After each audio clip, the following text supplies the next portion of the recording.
जी हाँ, हम बात कर रहे हैं आपके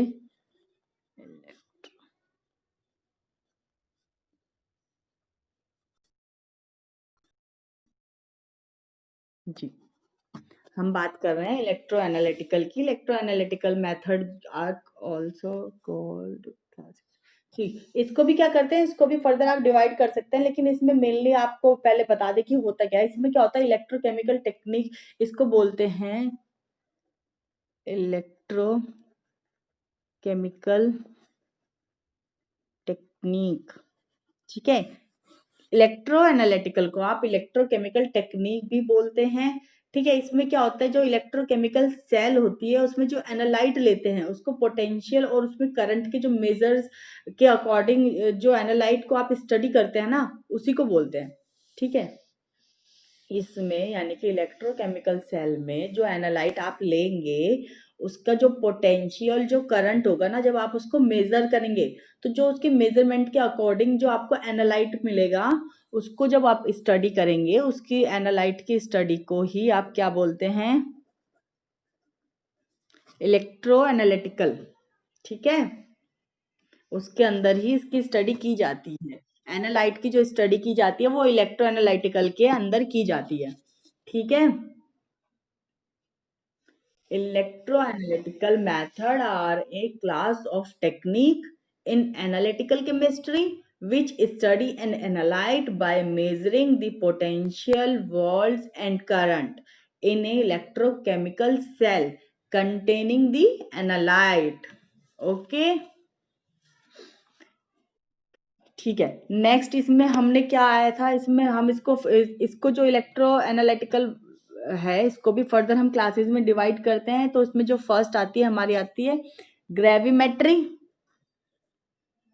फर्स्ट आती है हमारी ग्रेविमेट्री, सेकंड आती है हमारी कंडक्टोमेट्री, थर्ड आती है हमारी वोल्टामेट्री, फोर्थ आती है हमारी कोलोरोमेट्री, ठीक है। फिफ्थ आती है हमारी पोटेंशियोमेट्री। ओके, ग्रेविमेट्री, कंडक्टोमेट्री, वोल्टामेट्री, कोलोमेट्री और पोटेंशियोमेट्री। तो फर्स्ट हम बात कर रहे हैं ग्रेविमेट्री की। What is gravimetry? तो जो हमारी ग्रेविमेट्री होती है इसमें क्या करते हैं हम, किसी भी एनालाइट के मास को मतलब किसी भी एनालाइट के उसको जब उसके मास के बेस पे आप डिटरमाइन करते हैं तो उसको हम क्या बोलते हैं, ग्रेविमेट्री बोलते हैं। जब किसी एनालाइट को उसके मास के बेस पर डिटरमाइन किया जाता है तो उसको क्या बोलते हैं, ग्रेविमेट्री। ओके, थर्ड सेकंड जो हमारा है कंडक्टोमेट्री। कंडक्टोमेट्री में क्या होता है, इसमें जब हमें किसी भी इसमें क्या करते हैं, जब कंडक्टेंस के जो मेजर के बेस पे जब उसको डिटरमाइन किया जाता है, मीन्स उसके सॉल्यूशन को या कंडक्टेंस के बेस को, तो उसको डिटरमाइन करने के लिए जो यूज की कंडक्टोमेट्री का यूज किया जाता है।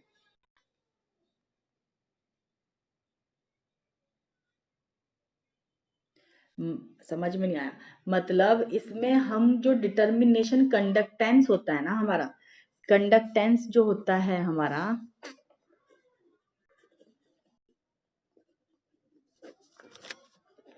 जो हमारा कंडक्टेंस होता है उसके मेजर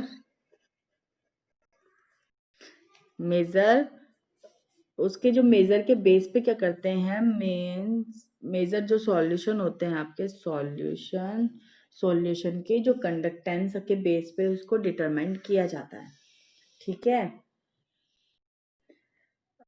भाई। मतलब सिंपल सी बात ये है कि जो सॉल्यूशन के कंडक्टेंस है ना, उसी के बेस पर उसको डिटरमाइन किया जाएगा, जो हमारे सॉल्यूशन के कंडक्टेंस है इन्हीं के बेसिस पर उसको डिटरमाइन करेंगे।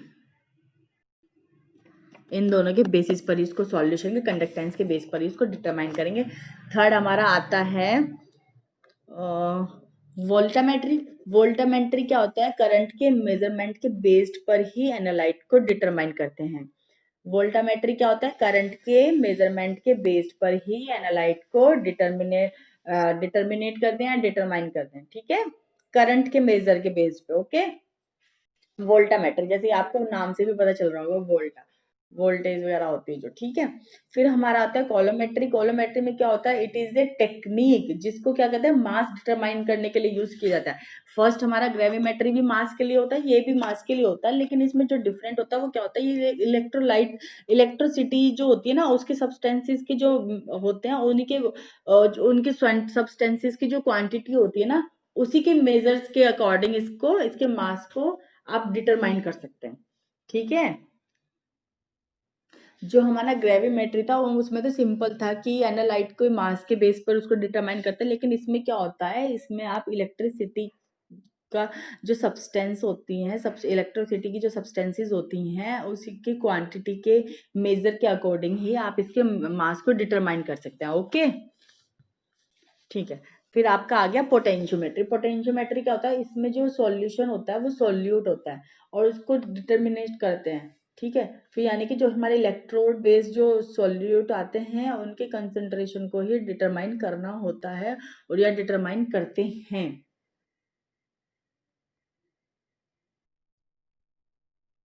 इसमें क्या होता है? इसमें जो सॉल्यूशन होता है ना, उसमें जो सॉल्यूट हम लेते हैं ना, सॉल्यूट, सॉल्यूशन में सॉल्यूट प्लस सॉल्वेंट होता है ना। पोटेंशियोमेट्री में जैसे हमारा जो सॉल्यूशन है वो सॉल्यूट प्लस सॉल्वेंट होता है, तो इस सॉल्यूशन में जो हमारा सॉल्यूट है ना, उसको डिटरमाइन करने के लिए ही आप जो उसको डिटरमाइन करते हैं, उसमें क्या होता है कि इलेक्ट्रोड बेस पर एंड सॉल्यूट कंसंट्रेशन को ही डिटरमाइन किया जाता है, यानी कि इनकी डिटर्मिनेशन को ही करते हैं,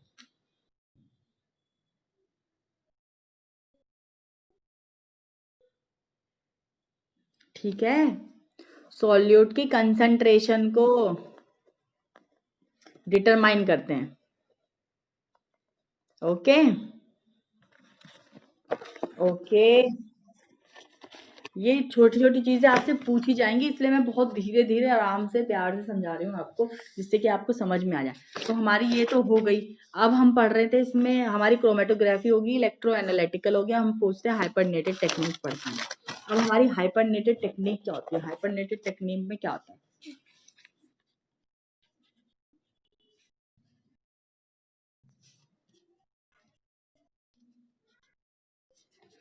अब हाइपरनेटेड टेक्निक क्या होती है? जो हमारे हाइपरनेटेड टेक्निक होती है वो क्या होती है? जो हमने जो पीछे हमने टेक्निक्स पढ़ी है ना, उन दो टेक्निक्स को आप किसी भी दो डिफरेंट टेक्निक्स की जो मिक्सचर होती है, यानी कि जो मिलकर बनती हैं, उसको क्या बोलते हैं? हाइपरनेटेड टेक्निक बोलते हैं, ठीक है।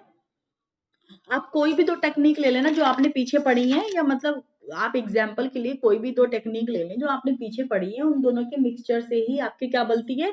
हाइपरनेटेड टेक्निक बनती है। ओके, दो डिफरेंट टेक्निक्स के मिलने से ही आपकी हाइपरनेटेड टेक्निक बनती है। तो जो इसको फर्दर क्लासेस में डिवाइड किया गया है, उनको हम बोलते हैं जीसी और एमएस, यानी कि गैस क्रोमेटोग्राफी, और एमएस आप ले लें मास स्पेक्ट्रोमीटरी, ठीक है। फिर आपका आता है एलसी, एनएमआर, एनएमआर। एलसी से आपका क्या होगा? लिक्विड क्रोमेटोग्राफी, और एनएमआर आपको पता ही है, न्यूक्लियर मैग्नेटिक रेजोनेंस। फिर आपका आता है सीई एमएस। सीईएस आपकी क्या होती है? कैपिलरी इलेक्ट्रोफोरेसिस होती है, और ये आपकी मास स्पेक्ट्रोमेट्री होती है, ठीक है। ओके, फिर आपकी आती है, ये आप आपकी खत्म हो गई हाइपरनेट। इसके बाद हमारी अदर टेक्निक्स, हम अदर टेक्निक्स देखते हैं। हम अपनी जो हमारी अदर टेक्निक्स होती हैं,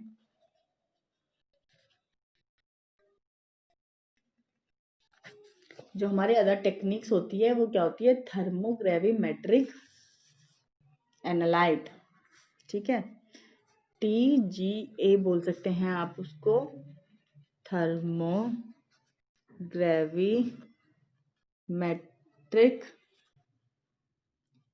एनालिसिस बोलते हैं, एनालिसिस, ठीक है। इसको जब यूज करते हैं मटेरियल की थर्मल स्टेबिलिटी को डिटरमाइन करने के लिए ही यूज किया जाता है। ठीक है, जो टीजीए होता है, मतलब जो हमारी अदर टेक्निक्स होती है उसमें क्या होती है, थर्मल ग्रेविमेट्रिक होती है। ये क्या होती है, इसको यूज किया जाता है किसी भी मटेरियल की स्टेबिलिटी और फ्रैक्शंस को डिटरमाइन करने के लिए। ठीक है,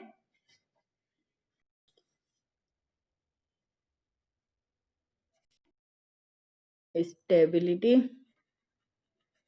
एंड फ्रैक्शन को डिटरमाइन करने के लिए ओके इसका यूज किया जाता है। फिर आपका आता है डीएससी यानी कि डिफरेंशियल स्कैनिंग कलोरीमेट्री मैं थोड़ा वैसे लिख रही हूँ, आप समझ। तो इसमें क्या होता है, इसमें क्या करते हैं, जब किसी मटेरियल को लेते हैं हम, उसकी जो फिजिकल और केमिकल प्रॉपर्टीज होती हैं, जब उनमें कोई चेंज होता है तो उसको क्या बोलते हैं, एंथैल्पी बोलते हैं। यानी कि जब उसकी एंथैल्पी भी चेंज हो जाती है, उसकी एंथैल्पी के मेजर्स के लिए जो आप यूज करते हैं टेक्निक, उसको डीएससी बोलते हैं, उसको आप डीएससी बोलते हैं। ठीक है, जो फिजिकल और केमिकल चेंजेस होते हैं, ठीक है, तो उसकी एंथैल्पी भी चेंज हो जाएगी आपके मटेरियल की, और जब एंथैल्पी चेंज हो जाएगी तो उसके एंथैल्पी के मेजर्स जो दोबारा जो उसकी एंथैल्पी आएगी, तो जो वो चेंज हो जाएगी, जो उसको मेजर करेंगे, तो जो मेजर करने के लिए उसको जो उसके मेजर करने के लिए आपको डीएससी का यूज करते हैं। ठीक है, जो जब हमारे मटेरियल की फिजिकल और केमिकल प्रॉपर्टीज चेंज हो जाती है। ओके, तो फिर इसमें आप एक कर लेते हैं एलिसा। आपको पता ही है ये वाला एंजाइम लिंक्ड इम्यूनो ऐसे, यानी कि इसमें क्या करते हैं, इसको हम यूज करते हैं ब्लड में एंटीबॉडी को डिटेक्ट करने के लिए, करते हैं ना, ये हमारे लेबोरेटरी टेस्ट भी होते हैं ना एलिसा। ठीक है, इसमें क्या करते हैं, ब्लड में एंटीबॉडी टेस्ट होते हैं डिटेक्ट करने के लिए। ठीक है, फिर हमारा आता है फ्लेम फोटोमेट्री। इसमें क्या होता है, इसको क्या करते हैं, इसको जब यूज करते हैं वो मेटल आयन की कंसंट्रेशन को डिटरमाइन करने के लिए करते हैं। फ्लेम फोटोमेट्री का जो यूज होता है वो मेटल आयन की कंसंट्रेशन को डिटरमाइन करने के लिए, ठीक है, यूज करते हैं। एग्जाम्पल में आप ले लें सोडियम, सोडियम, लिथियम, ठीक है, एटीसी कर दें, सोडियम, लिथियम, पोटेशियम, ये सब, ठीक है, इनकी कंसंट्रेशन को पता करने के लिए, ठीक है, मेटल आयन की। फिर आपका आता है, ये आपके जो इंस्ट्रूमेंटेशन वाले थे ये तो आपके खत्म हो गए, जैसे हमने बताया था इंस्ट्रूमेंटेशन मेथड, ये आपके सारे इंस्ट्रूमेंटेशन मेथड थे। Volumetric analysis, spectral analysis, chromatography, electro analytical, hyphenated और अदर टेक्निक्स, ये आपको सबको समझ में आई, इनमें कोई प्रॉब्लम तो नहीं है ना, ये सबको समझ में आ गई ना जी।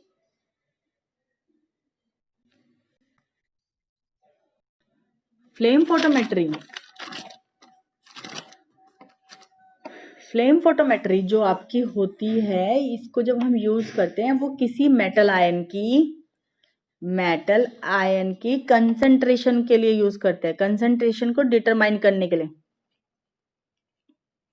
ठीक है, मेटल आयन की कंसंट्रेशन को डिटरमाइन करने के लिए यूज करते हैं। मैंने एग्जांपल में आपको बता दिया, सोडियम, लिथियम, पोटेशियम, एटीसी, ठीक है, ये सब आपके यूज कर सकते हैं। आगे समझ में, ठीक है, तो नेक्स्ट हमारा मतलब इंस्ट्रूमेंटेशन हमारे मेथड खत्म हो गए, अब हमारा आता है नॉन इंस्ट्रूमेंटेशन। नॉन इंस्ट्रूमेंटेशन में क्या होता है, ये फर्दर इसको भी 2 टाइप में क्लासेस में डिवाइड किया गया है आपका। फर्स्ट आपकी होती है बायोलॉजिकल होती है, पीछे बता देती हूँ,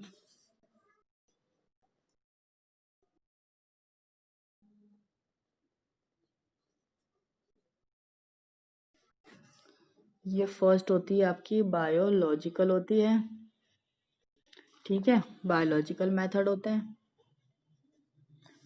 ठीक है। सेकंड आपके केमिकल मेथड होते हैं। तो आपके जो बायोलॉजिकल मेथड होते हैं उसमें आपके आता है इन विट्रो मेथड। ये 3 टाइप्स के होते हैं। एक एनिमल स्टडी, थर्ड आपके आती है माइक्रो बायोलॉजी मेथड। ठीक है, जैसे कि आपको नाम से ही पता चल रहा है इसमें वही सब होता है। आपको बायोलॉजी, हाँ जी बोले। माइक्रोबायोलॉजी, माइक्रोबायोलॉजी लिखा हुआ भी दिख रहा है। फर्स्ट आपका जो इनविट्रो, जी ठीक है, जो ओके, जो आपका इनविट्रो मेथड होता है उसमें क्या होता है, जो लिविंग ऑर्गेनिज्म होते हैं, जो आपके लिविंग ऑर्गेनिज्म से मतलब उनसे अलग, जो आपके लिविंग ऑर्गेनिज्म को छोड़ के उनसे जो अलग बाहरी स्पेसिफिक एनवायरनमेंट कंडीशंस होती हैं, उसमें क्या करते हैं, ग्लास लेते हैं और ग्लास के अंदर ये टेस्ट परफॉर्म करते हैं। ठीक है, ग्लास के अंदर टेस्ट परफॉर्म करते हैं, उसको क्या बोलते हैं आप, इनविट्रो बोलते हैं। लेकिन इसमें आपको किसी भी लिविंग सेल को नहीं लेना है, विदाउट लिविंग ऑर्गेनिज्म और लिविंग सेल, या आउटसाइड बोलते हैं, आउटसाइड, आउटसाइड। ठीक है, लिविंग ऑर्गेनिजम्स को छोड़कर जो भी आपकी आउटसाइड हैं उनमें आपको उनके स्पेसिफिक एनवायरनमेंट की कंडीशंस के अंदर ही आपको एक ग्लास के अंदर टेस्ट परफॉर्म कराना होता है, वो इन विट्रो मेथड होता है। जब आप करेंगे तब आपको पता चल जाएगा। एनिमल स्टडी से जैसे आपको नाम से पता चल रहा है, इसके अंदर क्या करते हैं, हम एनिमल्स की स्टडी करते हैं, एनिमल मेथड्स, एनिमल्स के बारे में जानते हैं, मतलब क्या है उनकी स्ट्रक्चर, क्या है, कैसी है, कौन है, क्या उनके फंक्शंस हैं, किस तरह का उनका बॉडी मूवमेंट है, ये सब हम मतलब एनिमल की पूरी स्टडी करते हैं। ठीक है, उनके क्या क्या होता है, जो भी चीज़ है, जितना भी हम एनिमल स्टडी में कर सकते हैं वो करते हैं। फिर माइक्रोबायोलॉजी आपका आता है थर्ड। माइक्रोबायोलॉजी में क्या होता है, इसमें किसी माइक्रो ऑर्गेनिज्म की जो इम्पैक्ट होती है, माइक्रो ऑर्गेनिज्म की जो इम्पैक्ट होती है उसको स्टडी करते हैं कि माइक्रोबायोलॉजी में जैसे आपके वायरस हो गए, बैक्टीरिया हो गए, उनका क्या इम्पैक्ट पड़ता है, क्या किस तरीके से बॉडी में उनके इन्फेक्शंस होते हैं, या कुछ भी, कुछ बैक्टीरिया अच्छे भी होते हैं, कुछ बेकार भी होते हैं, मतलब जो कुछ हार्मफुल होते हैं, कुछ हमारी बेनिफिट वाले होते हैं। तो मतलब सब चीज़ उनका क्या इम्पैक्ट होता है हमारी बॉडी पे या कुछ भी, वो सब हम क्या पढ़ते हैं, माइक्रोबायोलॉजी में पढ़ते हैं। ठीक है, समझ में आया, माइक्रो ऑर्गेनिज्म के इम्पैक्ट की स्टडी को ही आप क्या बोलते हैं, माइक्रोबायोलॉजी मेथड बोलते हैं। इसके अंदर हम देखते हैं कि उनके क्या इम्पैक्ट पड़ रहा है किसी भी माइक्रो ऑर्गेनिज्म के, ठीक है, हमारी बॉडी में या किसी भी ह्यूमन बॉडी में या एनिमल बॉडी में या प्लांट्स में एक्सेट्रा जो भी है। ठीक है, सेकंड हमारा इसमें केमिकल मेथड। केमिकल मेथड में आपको पता ही चल रहा है कि इसमें केमिकल टेस्ट होते हैं, जो हमारे एल्कलॉइड्स होते हैं, ग्लूकोसाइड्स होते हैं, कार्बोहाइड्रेट्स होते हैं। ठीक है, इसमें सिर्फ हमारे टेस्ट हैं, केमिकल मेथड में हमारे केमिकल टेस्ट होते हैं, बस नथिंग एल्स। ठीक है, एल्कलॉइड्स ले लो आप, ठीक है, एल्कलॉइड्स ले लो और कार्बन हाइड्रेट ले, ठीक है, ETC करता है एक्सेट्रा, बस इसमें इतना ही है, इसमें और कुछ नहीं है। आपके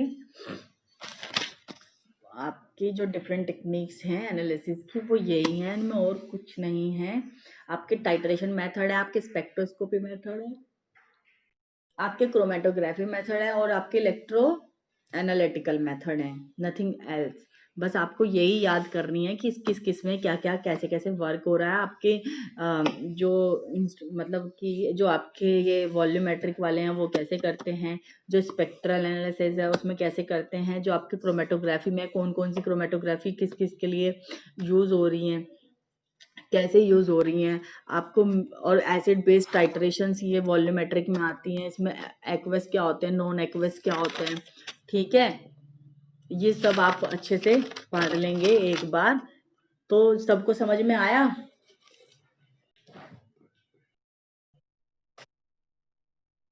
सबको सब चीज़ समझ में आई जो पढ़ाई गई है।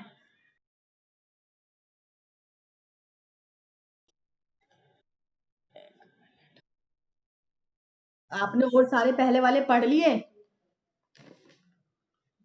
और सारे जो मैंने बताए वो पढ़ लिए क्या? जी। वॉल्यूमेट्रिक को जैसे कि मैंने आपको बोला कि आप इनको फर्दर 3 या 4 क्लास मतलब 4 क्लासेस में आप डिवाइड कर रहे हैं। फर्स्ट हमारी होती है एसिड बेस टाइट्रेशन होती है, सेकंड हमारी रिडॉक्स टाइट्रेशन आती है, थर्ड उसमें हमारी प्रेसिपिटेट टाइट्रेशन आती है, और फिर हमारी एक उसमें कॉम्प्लेक्स टाइट्रेशन आती है। जो कॉम्प्लेक्स फिर हमारी जो उसमें फर्स्ट है जैसे एसिड बेस टाइट्रेशन है वो हमारी 2 टाइप्स की होती हैं। फर्स्ट हमारी होती है एक्वस, और सेकंड हमारी होती है कौन सी बच्चों? सेकंड हमारी होती है non aqueous. Very good. Aqueous वो होती हैं जिसमें हम वाटर का यूज करते हैं, और नॉन एक्वस कौन सी होती है जिसमें हम वाटर का यूज, यस, जिसमें विदाउट, जी, वाटर का यूज नहीं करते, विदाउट वाटर होती है। फिर हमारी रेडॉक्स टाइट्रेशन कौन सी होती है बताएं जल्दी। चलें, आपका रिवीजन भी हो जाएगा और मुझे भी पता चल। जी। जी। हाँ, वो रिडक्शन रिएक्शंस होती रहती हैं। Very good. फिर थर्ड इसमें कौन सा था? प्रेसिपिटेशन टाइट्रेशंस, उसमें क्या होता है?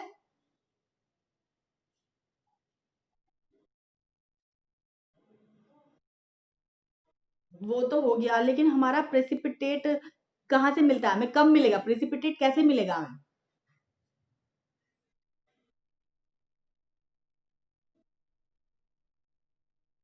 हाँ, मिक्स करने से हमें आपका क्या मिल जाएगा? प्रेसिपिटेट मिल जाएंगे। ठीक है, उनको सॉल्यूशन से अलग कर देंगे। ठीक है।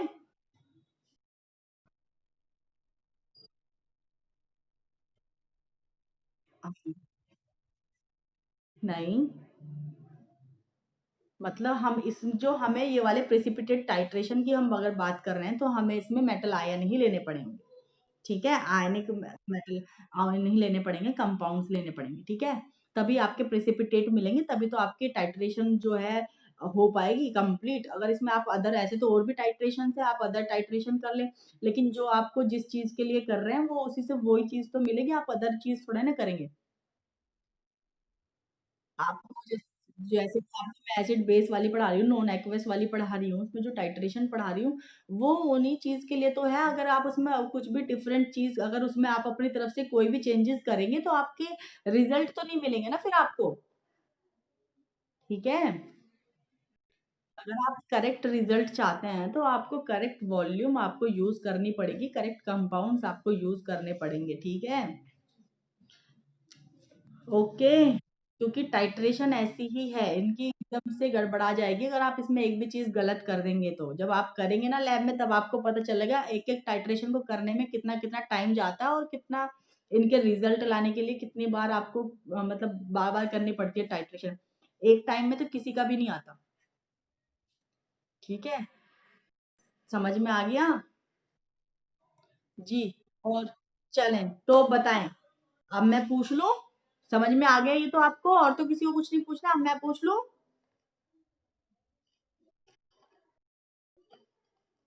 चले, एफ टी आई आर क्या बताया मैंने? Spectroscopy, F T I R उसकी फुल फॉर्म बता दे मुझे, और मैंने क्या बताया एफ टी आई आर में क्या होता है वो बता।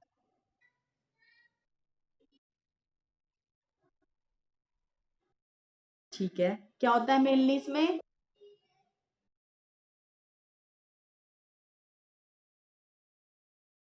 Very good. ठीक है, और जो हमारी क्रोमेटोग्राफी, जी बिल्कुल ठीक है, और जो हमारी क्रोमेटोग्राफी होती है वो क्या होती है?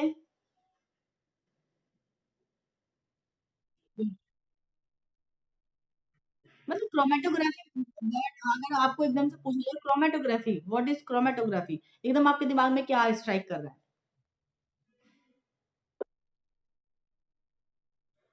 कंपाउंड के मिक्सचर को नहीं, कंपाउंड को सेपरेट करना होता है। ठीक है, कंपाउंड के सेपरेशन को बोलते हैं क्रोमेटोग्राफी, कंपाउंड के मिक्सचर को नहीं बेटा।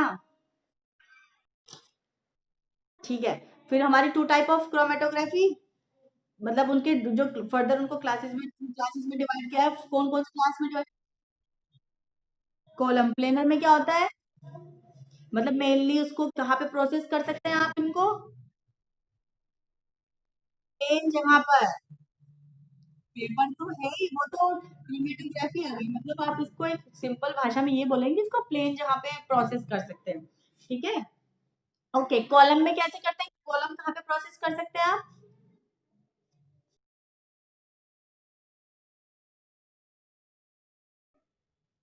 कॉलम में और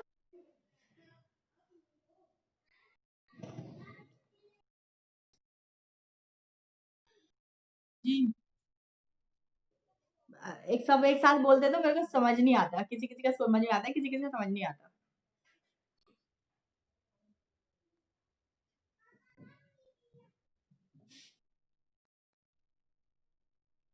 हाँ जी, हाँ जी, ठीक, हाँ, ठीक है। आपके जो इलेक्ट्रो एनालिटिकल होते हैं वो कौन से होते हैं? Electro analytical. जी,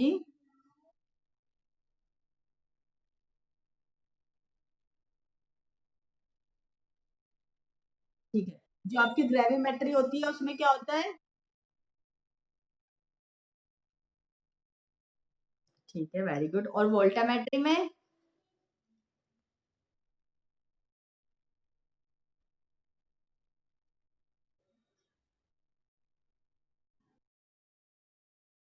मेजर तो करते हैं लेकिन उसको डिटरमाइन कैसे करेंगे?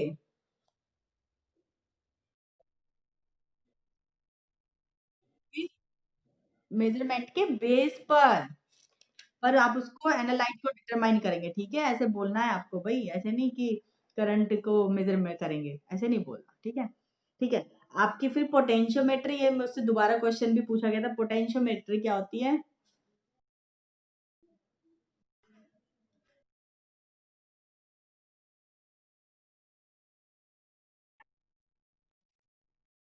ठीक है, वेरी गुड। और हाइपरनेटेड टेक्निक किससे मिलती है, किससे मिलकर बनी है?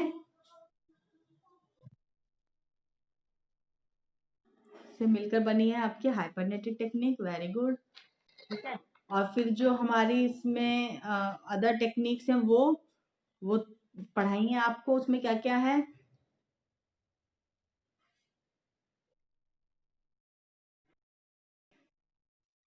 Flame photometry. Flame photometry.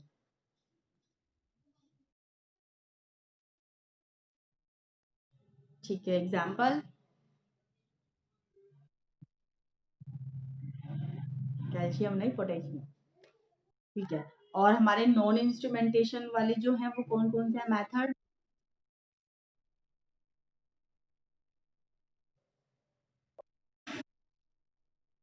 Biological method में कौन कौन से हैं?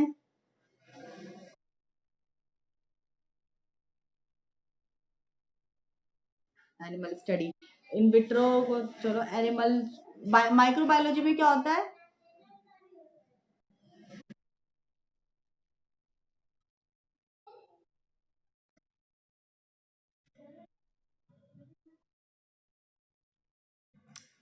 उनका जो इम्पैक्ट पड़ता है हमारी बॉडी पे, ह्यूमन बॉडी पे, प्लांट बॉडी पे, या किसी भी पर भी माइक्रो ऑर्गेनिज्म के इम्पैक्ट को, ठीक है, इस इम्पैक्ट की स्टडी। ओके। जैसे कि अब आजकल कोरोना कोरोना चल रहा था तो उसका जो बॉडी पर जो इम्पैक्ट पड़ रहा था उसी की वजह से तो ये सब हो रहा था, डेथ वगैरह हो रही थी। ठीक है, ठीक है। और केमिकल मेटल में क्या होता, केमिकल मेथड में क्या होता है, हम क्या करते हैं केमिकल मेथड में? किसके टेस्ट करते हैं? टेस्ट तो करते हैं, टेस्ट किसके करेंगे?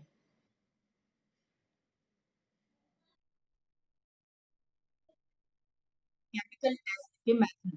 हाँ, केमिकल टेस्ट करते हैं जब अल्कलॉइड्स, ग्लूकोसाइड्स वगैरह, ठीक है, कार्बन हाइड्रेट वगैरह। ठीक है। तो यानी कि आपको ये पूरा क्लियर हो गया, डिफरेंट टेक्निक्स आपको क्लियर हो गई, किसी को कोई डाउट नहीं है? No doubt. ओके, चलो फिर तो आज का हमारा टॉपिक तो क्लियर हो, मतलब आज का टॉपिक हमारा कंप्लीट हुआ। कल हम पढ़ लेंगे एक बार, कल हम प्राइमरी और सेकेंडरी स्टैंडर्ड पढ़ लेते हैं, या नेक्स्ट क्लास हमारी जब भी होगी हम प्राइमरी और सेकेंडरी स्टैंडर्ड पढ़ लेंगे। ओके। एक बार मुझे अपने नाम बता दे, कौन कौन आए हैं? यशवंत, आदित्य शर्मा, गौरव, अरबाज खान, दिव्यांशी है ना? ठीक है, दिव्यांशी, रोहन और वैभव। विशाल, दीपक। सबने आंसर किए ना? सबको समझ में आया ना? ऐसा कोई अभी भी स्टूडेंट है जिसको समझ नहीं आया? मतलब अगर हम दोबारा क्लास ले रहे हैं तो इस क्लास का फायदा भी होना चाहिए। मैं सिर्फ ये चाह रही हूँ कि वो बच्चे जिनका छूट गया उनको बहुत अच्छे से समझ में आए। तो ऐसा तो नहीं है ना कि उनको समझ नहीं आ रहा, बस वो हाँ हाँ करे जा रहे हैं। तो ऐसा ना हो प्लीज। अगर कुछ समझ नहीं आ रहा तो आप बताएं और पूछें, क्योंकि इसके बाद हम ये वाली क्लासेस दोबारा नहीं लेंगे आपका, सिर्फ उसके बाद आपके सेशनल ही होंगे। ठीक है? तो कल तो आपकी क्लासेस नहीं होगी, लेकिन मैं आपकी लूंगी कल क्लास। आप मेरे को ये बता दो फिर मैं किस टाइम लूँ?